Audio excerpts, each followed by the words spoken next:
Have you ever had some kind of experience as a child that left a mark so deep on you, it feels like you're carrying it with you everywhere you go? This could be one small interaction or some kind of ongoing dynamic in your social circle as a child, with your friends, at school, or even in your family.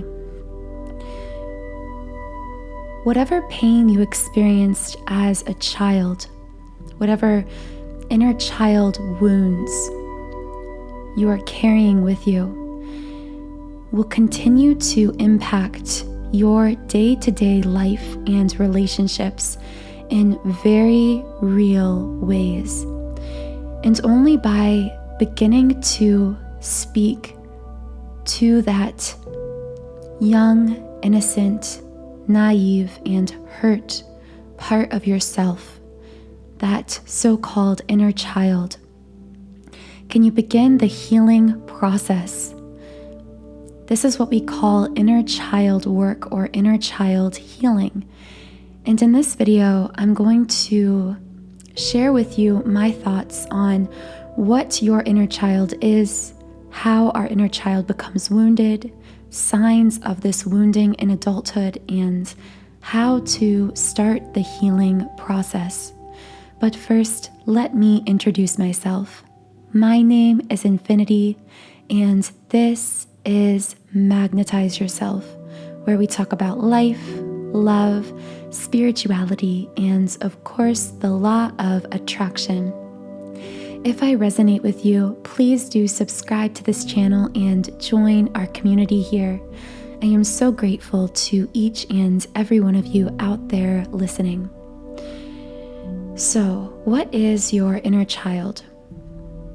Your inner child is your past self from childhood, or many past selves. It's every past version of yourself up until this point. But specifically, when we refer to it as an inner child, we're usually talking about those versions of our past self from early childhood to preteen years, maybe even through high school, whatever you consider childhood.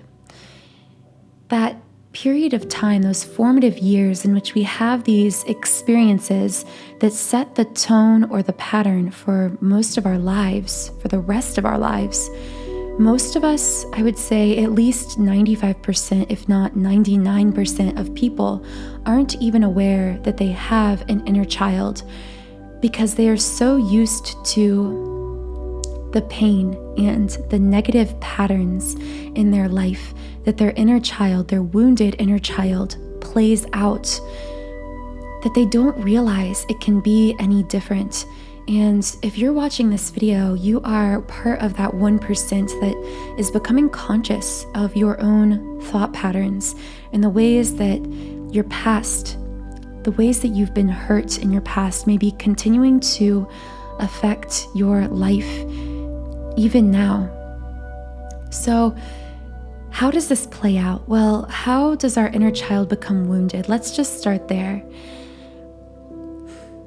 Our inner child becomes wounded whenever we have some kind of need that is either denied, ignored, or actively unmet.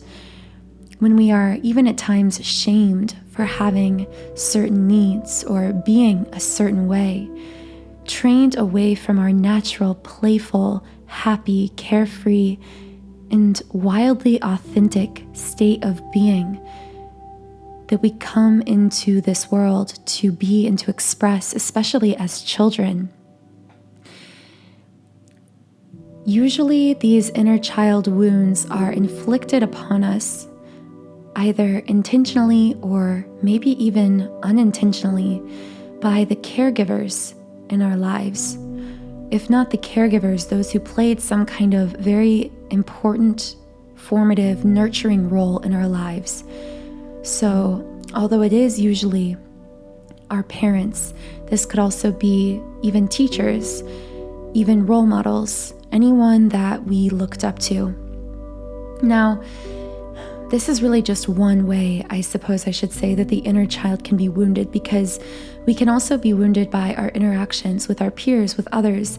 Anyway, I would say anytime there is some kind of formative experience in which your needs are being unmet or denied, or in which you are being violated, your boundaries emotionally or physically are being violated in some way, this leaves an impression on you.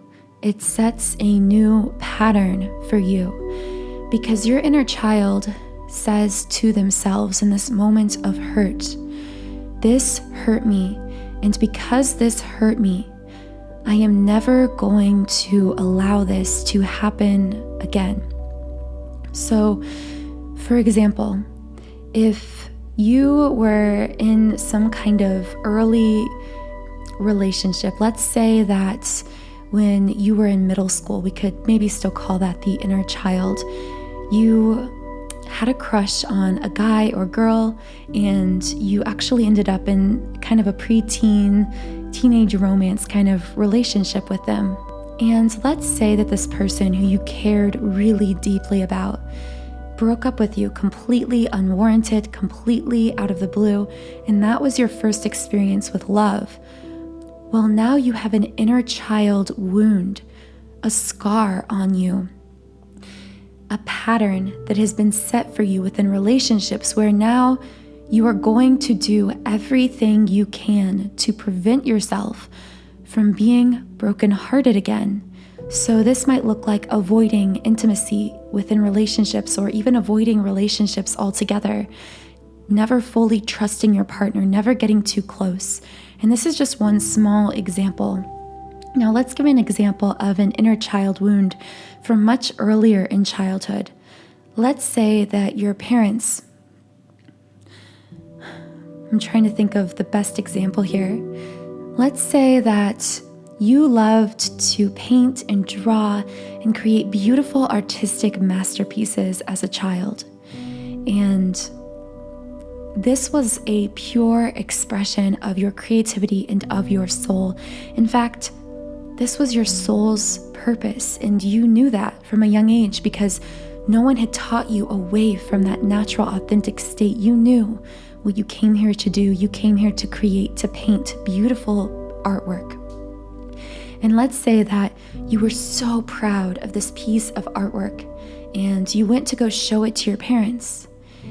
And maybe they said that you were wasting your time, or they criticized your artwork in some way, or just ignored it altogether. Maybe they didn't actively criticize you, but just never really gave you positive attention or reinforcement while you were painting or drawing. In these ways, they wounded that inner child that liked to play and create. And subconsciously, at that moment, something occurred within you. Just like in that earlier example with the middle school formative relationship, a new pattern was set within you at that moment that caused you to want to paint or create less, if not to just stop creating altogether. So, as time passes after this event in which the inner child wound occurs, usually we forget where this wound even came from. Usually we just see the evidence of it playing out in our lives. Maybe you were that kid whose artwork was rejected by their parents, and suddenly you're an adult who longs to express your creativity, to cultivate your creative gifts, but you can't give yourself the permission, the time, the space, and the resources to be able to fulfill that dream. Or maybe you are the adult who is now, years after that middle school breakup that seemed so small and innocent, years later, you find yourself distrusting every romantic partner, even the ones who treat you so wonderfully, and you feel like it's out of your control. And that is the key here. How, if we become so unconscious of these wounds, how can we even pinpoint them? How can we even identify them? And here is the key. Anytime you find yourself acting in a way that is either very unconscious, meaning it's reflexive, you don't even think about it. You just do it, or you just say it. And afterwards, you might feel guilt or shame or regret for it, but it just felt like you were so out of control or irrational in the moment. This is a clear indication of some kind of inner child wound. So let's say that your partner got home a little bit late one day from work, and you had experienced some inner child wound of abandonment. Let's say that your father left when you were really young and just one day up and left and never came home. Well, when your partner is that little bit of time late, you may feel your fight or flight engaging, your reflexes engaging in that moment in a very real way, even though it may seem irrational to others. Your nervous system is engaged because your inner child is preparing to protect you from a perceived threat, which in this case is abandonment by the person you love most. You are preparing yourself emotionally to be abandoned, to be hurt, so that it won't hurt you as bad. You're putting up a wall or a shield. And let's say they come home and they explain that they just got a little caught up at work.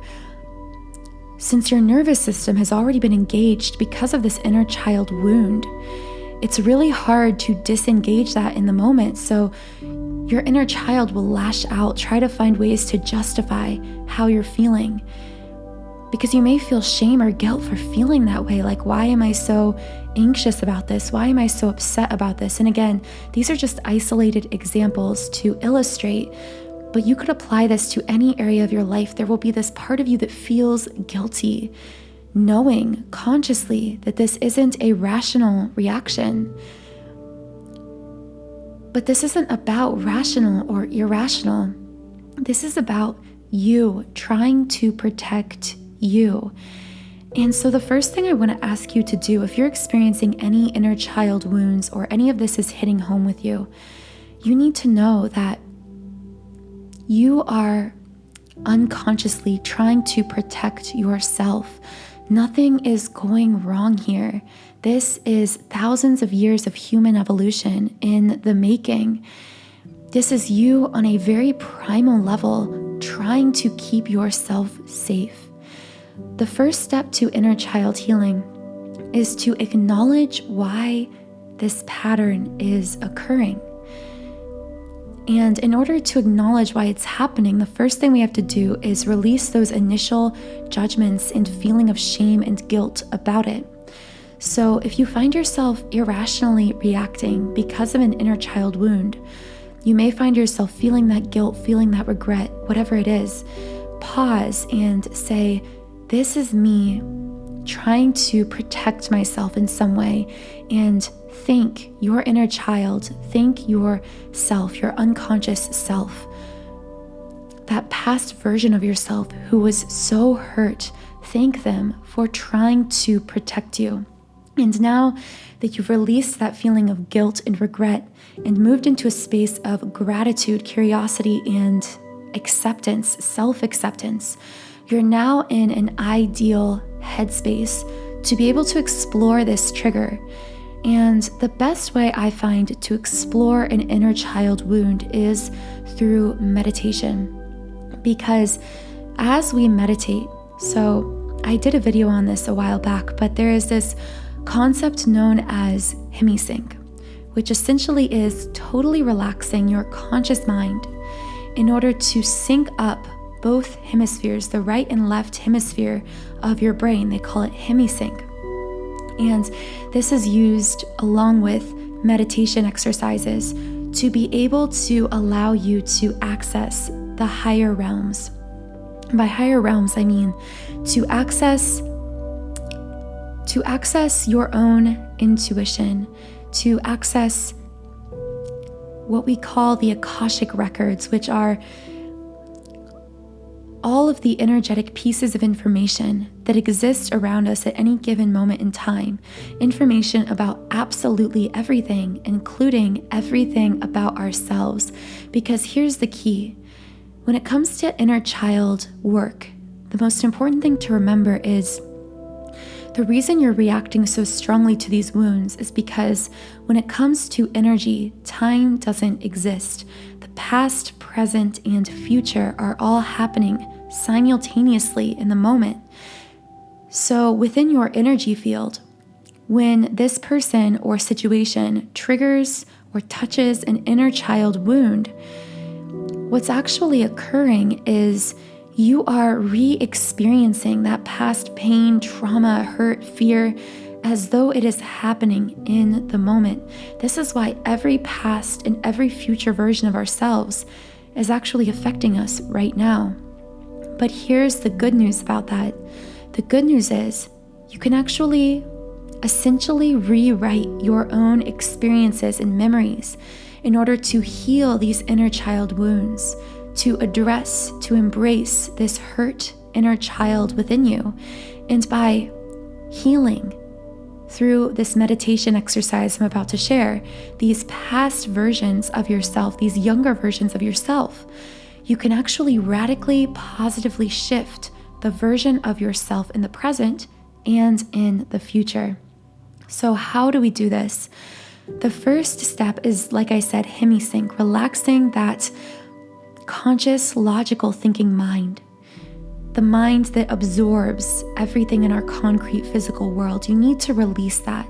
The best way to do that is to disengage as many of the physical senses as possible, because through our physical senses, we are always taking in and interpreting this physical, concrete realm around us, which right now we're trying to release. So this is why I recommend listening to some kind of meditation track, putting on headphones or earbuds, because there's this idea of noise pollution, all of the sounds in our world, everything that's constantly triggering thoughts and interpretations in our mind. And in order for this inner child exercise to work, it's really important to block all of that out. So now that we've got our sense of hearing out of the way through listening to some kind of meditation, soothing meditation track, you're also going to want to close your eyes and sit or lie down. This disengages as many of the senses as possible, the hearing, the sight, and then through lying down or sitting down, really trying to disengage as many of the physical touch senses, just really relaxing your whole body. Now, I have created specifically an inner child healing subliminal that you can use for this exercise. And the reason I recommend using this subliminal is because not only is it designed to produce a hemisync effect, and just to reiterate, hemisync means relaxing the conscious mind and aligning both hemispheres of the brain in order to raise your vibration, in order to access the Akashic records, in this case, all of this past information about yourself and about these experiences. So, but in addition to that, this subliminal also includes unconscious messages designed to deeply shift your energy field, to mend these wounds within you, to address many of the most common inner child wounds. So I find this to be a really helpful tool when I'm doing my own inner child healing meditation exercises. So to learn more about this inner child healing subliminal, you can check out the link in the pinned comment or the description. You can access it completely free for 7 days when you create a trial account on my Subliminal site. So now that you're listening to this meditation and closing your eyes, deepening your breathing, relaxing your body, all of those usual meditation exercises, once you feel your body relaxed, your energy rising, here's what I want you to do. I want you to ask yourself within your own mind or aloud the question, when did I first feel this way? So whatever you're feeling, whatever feeling was produced, feelings of anger, of hurt, of resentment, of fear, of anxiety, you're looking for the origin of that trigger. And simply by asking yourself this question in a relaxed, meditative state, you may find that some kind of image or scenario drifts or pops into your mind. Now, this can take practice to be able to calm your mind, calm your body, calm the conscious mind to the point where you're able to access the origin of this trigger But with practice, you should be able to kind of feel yourself being taken back to some past time, event, interaction that produced the same feeling you're feeling now. And probably you'll see this as a vision, either in first person or in third person, of this memory happening again. And you may even feel the emotions happening with it again. And just to warn you, as you do this, there is a very good chance you'll feel a lot of pain rising up. It's part of the healing process, because in this moment, again, past, present, future don't exist. So you are allowing yourself to re-experience this pain, but this time for the purpose of healing it once and for all. So what you're going to do is observe this scene and acknowledge it to yourself. Okay, this is where I first experienced this, and acknowledge to yourself that it makes sense that you would react this way in the present day. Acknowledge your own pain, because so often one of the greatest ways our inner child is wounded is he or she is not acknowledged for the pain that they are in, for the pain they're experienced. They're told their pain isn't valid or isn't real. They are silenced. So allow your younger self to be heard. And what I want you to do is imagine yourself interacting. At this point, insert your older self, your present day self, the you that has experienced all of the life since then, that is wiser, that knows more about the world and about life. Insert that self into this scene and be, give, or say whatever your younger self needed but didn't receive in that moment. So maybe your younger self is crying because of some interaction with a parent. I want you to hug or embrace, or whatever way expresses love only you can know for you, to your younger self. Do something that shows your care and affection and support of younger you. Say to them or interact with them however you know they need to be interacted with. You will immediately begin to feel this shift through this positive, reinforcing, supportive interaction with your younger self. And as you come back to the present moment, you will find that your life has shifted. You have changed. And in the future, your interactions will be different. Now, am I saying this is perfect and you do it once and then you never experience that trigger again? No. If you have a very deep wound that was played out over and over again, it may take several sessions like this, but every time you do some kind of inner child healing work, such as this exercise, you will reconnect that little bit more with the younger, playful, more innocent, and in many ways hurt version of you that needs your own love, care, and attention. And in doing this over and over again, addressing all of our negative triggers and thought patterns in this way, you will begin to see your life radically transform, your present and your future, because you're not judging and shaming yourself for the way you're reacting in the moment.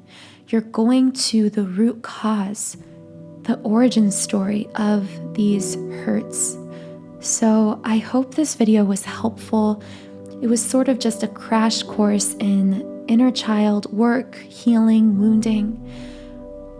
I do hope that through this exercise I've shared with you, you are able to reconnect more deeply to those versions of you who desperately needed and deserved to be seen and heard and supported, but maybe weren't in that moment. I hope that you can find the courage to be everything that you needed someone to be for you. And if you do want to incorporate the inner child healing subliminal I mentioned in my explanation of this exercise, again, that will be linked in the pinned comment and description box. I hope you all have a wonderful rest of your day. Please do subscribe if I resonated with you, and you can also follow me on Instagram at Magnetize Yourself. I'll talk to you again in the next podcast.